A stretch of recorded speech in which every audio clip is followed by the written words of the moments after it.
So if you're off like scratch, that's amazing, but that's just essentially 6 shots per round away from where you need to be almost. Without me being rude, I've got 16-year-old kids who I teach who are off +2, +3, +4. Flipping heck. So, crazy, you know, if you're 22 and you're in scratch. Let's say right now, loads of people listening, if you're a junior golfer now and you're passionate and you want to get good and you want to become a tour pro, right? What advice are you giving them? So what sort of level are they already going to be at? Let's just start there. There were Rick Shiels at 14. So what, like playing off 9 or 10. Right. Okay. So first things. thinking he's all that. Okay. With his Jay Lindenberg pants on and his sweatbands. First thing is, how hard do they think they have to work? Okay. Well, I play twice a week. Yeah. And I maybe go to the driving range once or twice a week. Okay, so you're probably going to have to go into the driving range. So a lot of it to me would be managing their expectation level on what the standard is that's out there, and now what do they do that's good, and how are they going to bridge the gap between what is seen as excellent out there at the top of the tree, even within junior golf, and then going further again after that, and where are they at, and how do we bridge that gap? So it'll be first things will be like all the things that have nothing to do with golf, like how hard they're going to work, are they willing to do the gym, are they willing to do all the other little bits to go with it, and then after that, if we're looking at the golf game, it's going to be based on probably having a look at where their raw skills are from club head speed, what sort of club delivery they've got, and then after that, if they're happy to do all the things that it takes to get there, I think you can develop them. And what does it take? How many hours a week are we talking? What is there a benchmark? Is there a formula for 14-year-old Ricky Shiels? I'm going to rewind time back to when I was 14 and take this information on board. How would I have changed? Surely there's got to be a level of actual just pure talent as well. There has, but how many have we seen that have turned pro that have, or got to 18 that are unbelievable, the most talented you've seen, and all of a sudden got the trappings of life? They can go out, they can have a few beers, they can go and get some birds, they go and have a bit of a laugh with the lads, and all those things pull them away. I believe the development years are actually 18 to 22. Right, okay. Because that's when you can make massive, massive strides on them. Because if you happen to be in a national squad at that point, you're going to get less of those trappings. You might fall away a little bit in your mid-20s when you've suddenly made a few quid and you sort of can just do whatever you want. But in that 18 to 22 bracket, if you're right on the edge of being really good, but you're going out and you're doing all the things that then take you away from being great at golf, I see that being the key, the big difference.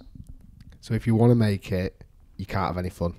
No, you can have some great fun, but you've got to be, there's got to be dedicated. There's so many people out there trying to make it now. I think that the talent field is bigger than it's ever been. The amount of spots out there are less than ever, and the standard is an absolute joke. Do you think it's harder now than it ever has been before? 100%. And why do you think that is? Is there a reason? I think now that to get someone good, there's actually some, not a formula per se, but you know, if I go back to just me with coaching, and now it's, I could coach the individual almost completely just on how they are built as a human being. So, you know, what their structure's like from their arms, their shoulders, what their mobility's like, what's the dominant eye, what's the dominant leg, how they're predisposed to move, what tightness have they got, you know, and then you can basically then build a pattern and build a golf game around that one person. And there's a lot of really top-notch coaches out there that are doing this, so you can get someone good really quickly. And is this why we're now starting to see on tour? I suppose this isn't anything new. You see like your George Gankus and coaches like that develop like a Matt Wolf, yeah, or someone like a Victor Hovland, or you know even a like Xander Schauffele or Bryson DeChambeau. Like none of them have got, let's say, technical Adam Scott golf swings anymore. Yeah. They've all changed, haven't they? They've all developed to that individual, I suppose. Matt Wolf being probably the prime example of that. Or even that Zalatoris, you know, of course. There's so many, you know, idiosyncratic things that he does, but he matches them all up. So it's, you know, he'll do certain things that he'll match up with a movement somewhere else, and his coach obviously knows what makes him work as a player, and it's just make him the best version of him. Now, there's certain things that you go, well, that's not right for you, and we need to change it about.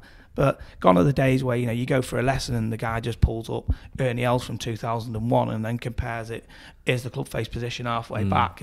That's gone.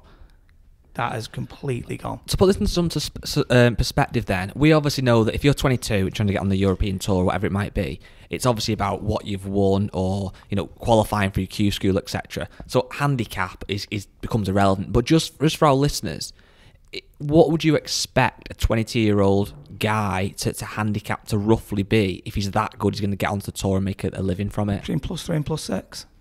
+6. Yeah. Wow. And you think that's going to like proper make it, or is it? It's got a chance. Wow. So if you're off like scratch, that's amazing, but that's just essentially 6 shots per round away from where you need to be almost. Without me being rude, I've got 16-year-old kids who are teacher who are off +2, +3, +4. Flipping heck. So crazy, if you're 22 and you're at scratch, it's still a really good standard. But if you're off scratch, how many times are you going out there shooting a couple under? Yeah. Okay, well, the guys who are off the plus numbers, their bad days a couple under. I think that's something that certainly more casual golfers kind of forget, because obviously we know that when you turn pro, you don't have a handicap, and scratch is essentially a 0 handicap. So people see that as being the same, that a tour pro is a scratch golfer. But actually what you're saying there, you've got to be off about +6 in reality to actually have a chance of making it on tour. Well, you look at even the golf that's happened this weekend at Harbour Town, and Stuart Sink won.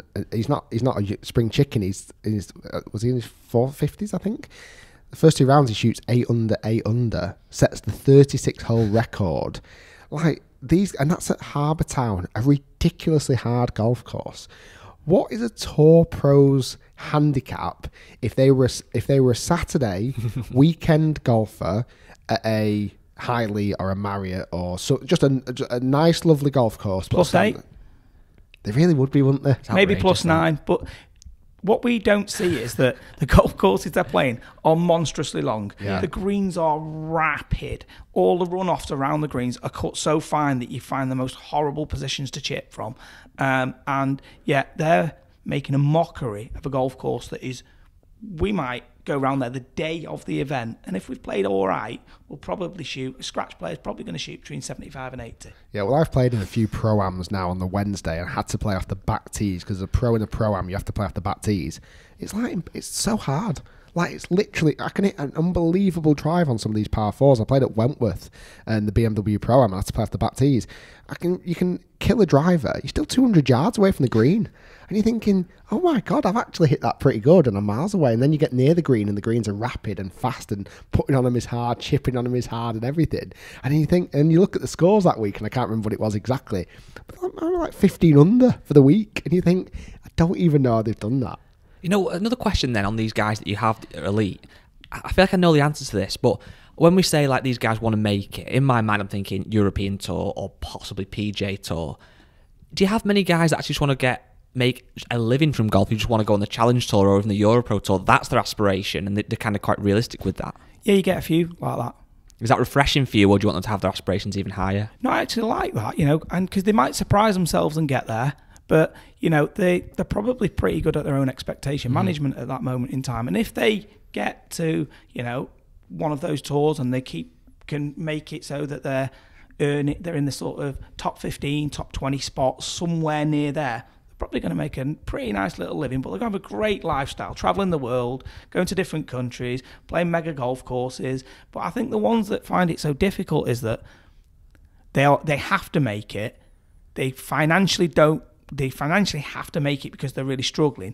That then becomes really difficult. So you get some guys who I've known a fair few over the years who have turned pro, absolute ballers, and then they've gone out on one of the tours. Now all of a sudden this 3-footers for your dinner. So it's a different thing. So then they miss it, and then a bit of mental scar tissue comes in, and then the following week this one's again for your dinner. And now you've had a year and you've not hit it that bad, but your chipping and putting hasn't been quite as tight as you might have liked, or a couple of other things have been off, and all of a sudden you're 30th on the money list and you've lost money. And you do another year and you lose money again. And then you've got a missus who wants to move house, and you're going to move in together, and you say, well, this isn't going to work, is it? You're losing money every single week and every single year, and it's not going to work out. So I know a lad in the area who did that, went back to amateur, and within 2 years was off +5. And everyone's getting like, turn pro again. He said, It's can't do it when I'm different, putting for my dinner. Yeah, if you're putting to win a weekend comp and get 37 Staleford points, it's a bit different to literally paying for your mortgage, isn't it? And then these elite guys that you see, I'm guessing obviously there's many pieces of the pie, and obviously you're a big part of that pie, but like what's the kind of, say if I'm a 22-year-old, I'm off +5 and I'm potentially going to be a good golfer, I'm seeing you, how often are they then working out? Are they seeing a golf psychologist as well? What's the typical like lifestyle? What does the team look like now? Yeah, it's actually pretty cool, that, because I see it as quite a nice collaboration approach now within the coaching. So I've got a couple of different physios within the area who I recommend people to go and see. I've got one person for the golf fitness. Then we have 1 or 2 people for the club fitting. That bit's a bit of a difficult one sometimes, because you want someone to go and get the right club fitting, but you also don't want them to just totally just being sold to that you need the most expensive this, that and the other. It's like, what's the best thing for your game? So that can be a difficult one sometimes. Then I, rather than just a pure golf psychologist, I'll sometimes bring someone in who just does performance coaching. So I can do the performance coaching, but I'm so busy that it will dilute what I'm good at. So the guys who do the performance coaching, that's all they do, and they're absolutely brilliant at it. So I'll get them in and we'll collaborate on that. I'll do a lot of the stats work and things like that for the player and help to dictate what the practice will look like. And then on the other side of it, we'll also occasionally for some players, we'll use like a putting coach, because that's all they do for a living. The putting coaches, they're going to be brilliant at it. They're going to know more than I do on putting. So that's the guy to go and see for that. And that's something that's changed over the last few years, I think. And again, I think you have to be really comfortable in your business to start sending your clients to other people, other businesses effectively.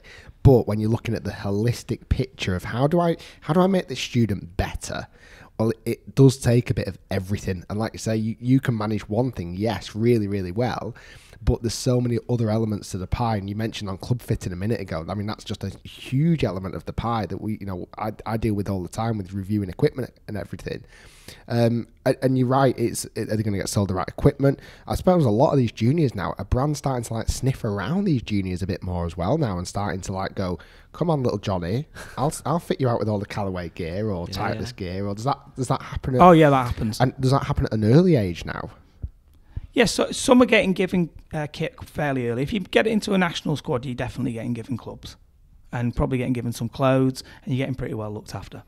And then, obviously they want a return on that to some degree, I guess. They've got to perform or... Yeah, you just keep being you, keep improving, trying to get better. And if you do that, you'll keep that, the brand will like you, they'll keep going forwards with you. And the hope for the brand really is, as much as anything is, it's a numbers game. They keep giving it out to various people. Hopefully, some of them then will sign with them when they turn pro.